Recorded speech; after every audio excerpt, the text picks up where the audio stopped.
ପୁଣ୍ୟର ନଦୀ ତୀରେ ପାପର ତରୁଡାଳେ ପକ୍ଷୀଟିଏ ବସା ବାନ୍ଧିଛି।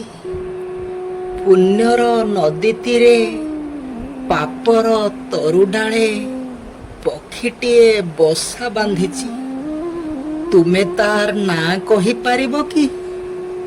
କେହି କେହି ତାକୁ ଛଳନା ବୋଲି କହନ୍ତି, ପ୍ରତାରଣାର ଆଖ୍ୟା ଦିଅନ୍ତି, ଭାରି ଘୂର୍ଣ୍ଣ ଚକ୍ଷୁରେ ଦେଖନ୍ତି।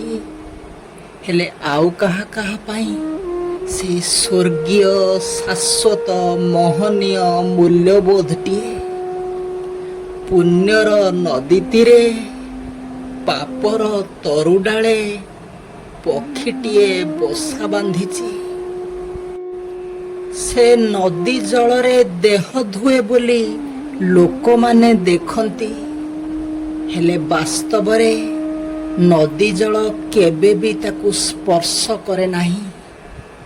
ଯେତେ ତୁଷାର୍ତ ହେଲେ ବି ସେ କେବେ ବି ସେ ନଦୀର ଜଳକୁ ପିଏ ନାହିଁ।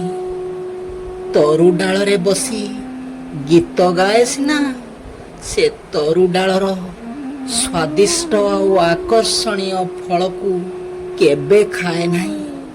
ହାୟ, କେଡ଼େ ଅଦ୍ଭୁତ ତାର ଦର୍ଶନ! ହାୟ, କେଡ଼େ ଅଦ୍ଭୁତ ତାର ଦୃଷ୍ଟିକୋଣ! ସେ ପକ୍ଷୀର ଗୋଟେ ଅନାଲୋଚିତ ଆଉ ଅନାମିକା ଇତିହାସ ରହିଛି। ସେ ପକ୍ଷୀର ଗୋଟେ ଅନାଲୋଚିତ ଆଉ ଅନାମିକା ଇତିହାସ ରହିଛି, ଯାହାର ପ୍ରଥମ ପୃଷ୍ଠାରେ ହିଁ ଶେଷ କଥା ଲେଖା ହେଇଯାଇଛି।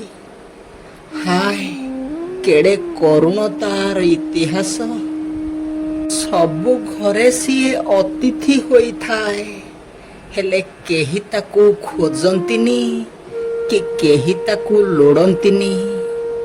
ସଦା ସର୍ବଦା ସିଏ ଉପେକ୍ଷିତ ଆଉ ବଞ୍ଚିତ ହୋଇ ରହିଥାଏ, ହେଲେ ତଥାପି ବି ତା ମନରେ କେବେ ହେଲେ ବି ଟିକେ ଦୁଃଖ ନଥାଏ। ପୁଣ୍ୟର ନଦୀ ତୀରେ ପାପର ତରୁଡାଳେ ପକ୍ଷୀଟିଏ ବସା ବାନ୍ଧିଛି। ପୁଣ୍ୟର ନଦୀ ତୀରେ ପାପର ତରୁଡାଳେ ପକ୍ଷୀଟିଏ ବସା ବାନ୍ଧିଛି। ଆଜିର ଏହି ସ୍ୱତନ୍ତ୍ର ଉପସ୍ଥାପନାଟି ଶ୍ରୀଯୁକ୍ତ ଅକ୍ଷୟ ମହାନ୍ତିଙ୍କର ଗୋଟେ ଅନବଦ୍ୟ ଗୀତ ଉପରେ ପର୍ଯ୍ୟବେସିତ।